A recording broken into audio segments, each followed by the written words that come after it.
ಸ್ನೇಹಿತರೆ, ಒಬ್ಬ ವ್ಯಕ್ತಿ ತಿಂಗಳಿಗೆ ಬರೀ 30,000 ಸಂಪಾದನೆ ಮಾಡ್ತಿರ್ತಾನೆ, ಆದ್ರೂ ಅವನು ಶ್ರೀಮಂತನಾಗಿರ್ತಾನೆ. ಅದೇ ಇನ್ನೊಬ್ಬ ತಿಂಗಳಿಗೆ 1,00,000 ಸಂಪಾದನೆ ಮಾಡಿ ಕೂಡ ಅವನ್ ದುಡ್ಡಿನ ಸಮಸ್ಯೆಯಲ್ಲಿ ಇರ್ತಾನೆ.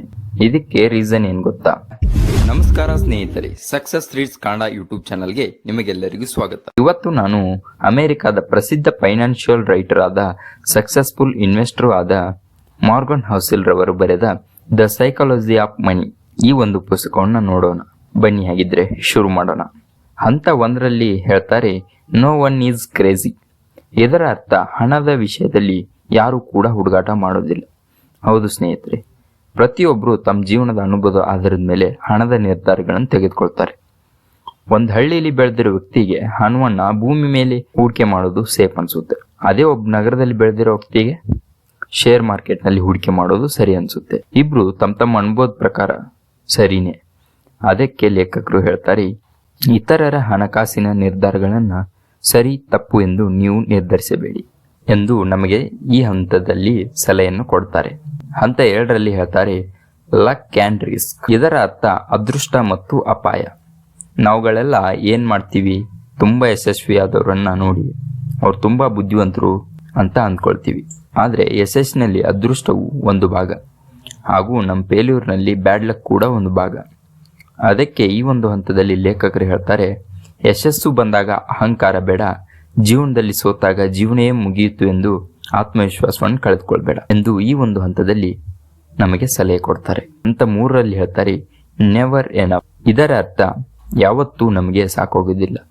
ಹೌದು, ಇವತ್ತಿನ ಜಗತ್ತಿನಲ್ಲಿ ಹೆಚ್ಚಿನ ಜನರಿಗೆ ಇರುವ ದೊಡ್ಡ ಸಮಸ್ಯೆ ಏನು ಗೊತ್ತು? ಇನ್ನು ಸ್ವಲ್ಪ ಹಣ ಬಂದರೆ ಸಾಕಪ್ಪ ಅನ್ನೋ ಯೋಚನೆ. 10 ಲಕ್ಷ ಇರೋನ್ಗೆ 20 ಲಕ್ಷ ಬೇಕು ಅನ್ನೋ ಆಸೆ. ಅದೇ 20 ಲಕ್ಷ ಇರೋನ್ಗೆ 1 ಕೋಟಿ ಬೇಕು ಅನ್ನೋ ಆಸೆ. ಅದಕ್ಕೆ ಲೇಖಕರು ಇನ್ನೂ ಸ್ವಲ್ಪ ಬೇಕು ಎಂಬುದನ್ನು ಎಂದಿಗೂ ಮುಗಿಯೋದಿಲ್ಲ. ಅದಕ್ಕೆ ನನಗೆ ಜೀವನದಲ್ಲಿ ಇಷ್ಟು ಸಾಕು ಎಂದು ನಮ್ಮ ಮನೋಭಾವವನ್ನು ಬೆಳೆಸ್ಕೊಳ್ಬೇಕು ಎಂದು ಈ ಒಂದು ಹಂತದಲ್ಲಿ ನಮಗೆ ಲೇಖಕರು ಸಲಹೆಯನ್ನು ಕೊಡ್ತಾರೆ. ಹಂಗೇನೆ ಹಂತ 4ರಲ್ಲಿ ಹೇಳ್ತಾರೆ, ಕಂಪೌಂಡಿಂಗ್. ಇದರ ಅರ್ಥ, ಸಣ್ಣ ಕೆಲಸ ಕೈಗೆತ್ತಿಕೊಳ್ಳುವುದರಿಂದ ನಮಗೆ ಸಿಗುವ ದೊಡ್ಡ ಫಲಿತಾಂಶ. ಹೌದು, ಈ ಪುಸ್ತಕದ ಮುಖ್ಯ ಪಾಠ ಇದು. ಪ್ರತಿದಿನ ಚಿಕ್ಕದಾಗಿ ನಾವು ಕೈಗೆತ್ತಿಕೊಳ್ಳುವ ಕೆಲಸ ನಮಗೆ ಭವಿಷ್ಯದಲ್ಲಿ ದೊಡ್ಡ ಫಲಿತಾಂಶ ಕೊಡುತ್ತವೆ. ಹೌದು, ಅದಕ್ಕೆ 100 ರೂಪಾಯಿ ಉಳಿಸೋದು ಸಣ್ಣ ಕೆಲಸ ಅನಿಸ್ಬೋದು, ಆದರೆ ವರ್ಷಗಳು ಕಳೆದಂಗೆ ಅದೇ ಒಂದು ದೊಡ್ಡ ಅಮೌಂಟ್ ಆಗಿರುತ್ತೆ. ಅದಕ್ಕೆ ಲೇಖಕರು ನಮಗೆ ಸಕ್ಸಸ್ ಬೇಕಂದ್ರೆ ಯಾವುದೋ ದೊಡ್ಡ ಕೆಲಸ ಒಂದೇ ಮಾಡಿ ಶ್ರೀಮಂತರಾಗಲ್ಲ, ಪ್ರತಿದಿನ ಸಣ್ಣ ಕೆಲಸಗಳನ್ನು ಕನ್ಸಿಸ್ಟೆನ್ಸಿಯಾಗಿ ಮಾಡುವುದರಿಂದ ನಮಗೆ ಸಕ್ಸಸ್ ದೊರೆಯುತ್ತದೆ ಎಂದು ಲೇಖಕರು ಈ ಒಂದು ಹಂತದಲ್ಲಿ ನಮಗೆ ತಿಳಿಸುತ್ತಾರೆ. ಹಾಗೇನೆ ಹಂತ 5ರಲ್ಲಿ ಹೇಳ್ತಾರೆ, getting rich versus staying rich. ಇದರ ಅರ್ಥ, ಹಣ ಗಳಿಸುವುದು ಮತ್ತು ಹಣ ಉಳಿಸಿಕೊಳ್ಳುವುದು. ಹೌದು, ದುಡ್ಡು ಆಸ್ತಿಯನ್ನು ಮಾಡುವುದು ಒಂದು ಸ್ಕಿಲ್. ಹೌದು, ಹಾಗೇನೆ ದುಡ್ಡು ಮತ್ತು ಆಸ್ತಿ ಇವೆರಡನ್ನು ಉಳಿಸಿ ಬೆಳೆಸೋದು ಇನ್ನೊಂದು ದೊಡ್ಡ ಸ್ಕಿಲ್.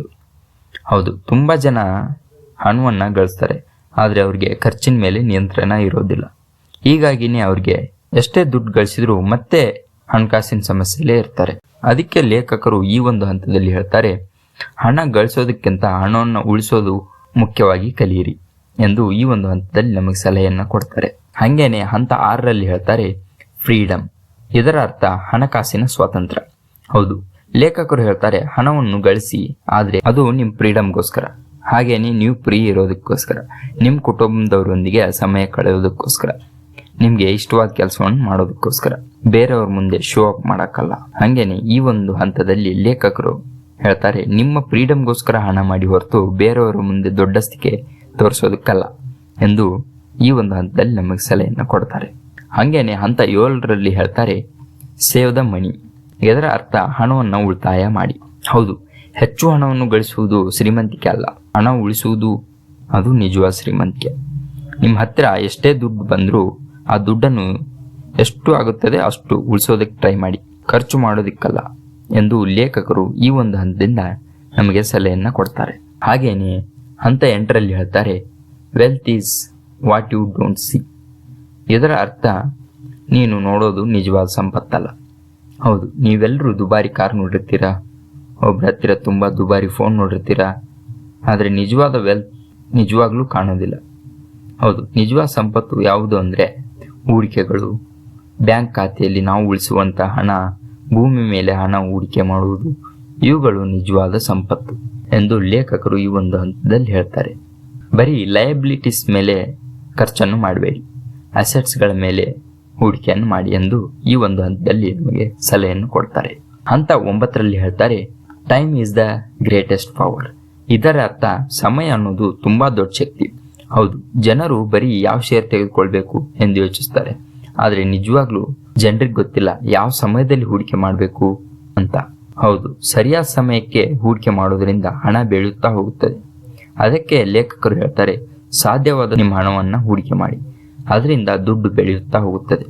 ಹಾಗೇನೆ ವರ್ಷಗಳು ಕಳೆದಂಗೆ ನೀವು ಶ್ರೀಮಂತರಾಗ್ತಾ ಹೋಗ್ತೀರಾ. ಅದಕ್ಕೆ ಈ ಒಂದು ಹಂತದಲ್ಲಿ ಲೇಖಕರು ಹೇಳ್ತಾರೆ, ಆದಷ್ಟು ಬೇಗ ನಿಮ್ಮ ಹೂಡಿಕೆಯನ್ನು ಮಾಡಿ ಎಂದು ಈ ಒಂದು ಹಂತದಲ್ಲಿ ಸಲಹೆಯನ್ನು ನಮಗೆ ಕೊಡ್ತಾರೆ. ಕೊನೆಗೆ ಈ ಪುಸ್ತಕ ನಮಗೆ ಕೊಡುವ ಮುಖ್ಯ ಸಂದೇಶವೇನೆಂದರೆ, ನಾವು ಹಣವನ್ನು ಉಳಿತಾಯ ಮಾಡಬೇಕು, ಹಣದ ವಿಷಯದಲ್ಲಿ ಹುಡುಗಾಟಿಕೆಯನ್ನು ಮಾಡಬಾರ್ದು ಮತ್ತು ಹಣವನ್ನು ಉಳಿಸಲು ನೋಡಬೇಕು, ಹಣವನ್ನು ಉಳಿತಾಯ ಮಾಡಬೇಕು. ಹಣದ ವಿಷಯದಲ್ಲಿ ನಮಗೆ ಸಹನೆ ಇರಬೇಕು. ಹಾಗೇನೆ ಆದಷ್ಟು ಬೇಗ ಹೂಡಿಕೆಯನ್ನು ಪ್ರಾರಂಭಿಸಬೇಕು. ಸರಿ ಸ್ನೇಹಿತರೆ, ಈ ಒಂದು ಪುಸ್ತಕದ ಸಾರಾಂಶ ನಿಮಗೆ ಇಷ್ಟವಾದಲ್ಲಿ ಒಂದು ಲೈಕ್ ಕೊಡಿ, ಹಾಗೇನೆ ನಿಮ್ಮ ಸ್ನೇಹಿತರ ಜೊತೆ ಹಂಚಿಕೊಳ್ಳಿ. ಈ ಚಾನಲನ್ನು ಸಬ್ಸ್ಕ್ರೈಬ್ ಮಾಡಿ. ಸರಿ ಸ್ನೇಹಿತರೆ, ಯಾವಾಗಲೂ ನೆನಪಿಟ್ಕೊಳ್ಳಿ, ಹಣವನ್ನು ಉಳಿಸೋದಕ್ಕೆ ಅಥವಾ ಬೆಳೆಸೋದಕ್ಕೆ ಬುದ್ಧಿವಂತಿಕೆ ಅಲ್ಲ, ಹಣದ ಬಗ್ಗೆ ಜ್ಞಾನವನ್ನು ತಿಳಿದುಕೊಳ್ಳಿ. ಸರಿ, ಹಾಗಿದ್ರೆ ಮತ್ತೆ ಮುಂದಿನ ವಿಡಿಯೋದಲ್ಲಿ ಸಿಗೋಣ. ಧನ್ಯವಾದಗಳು.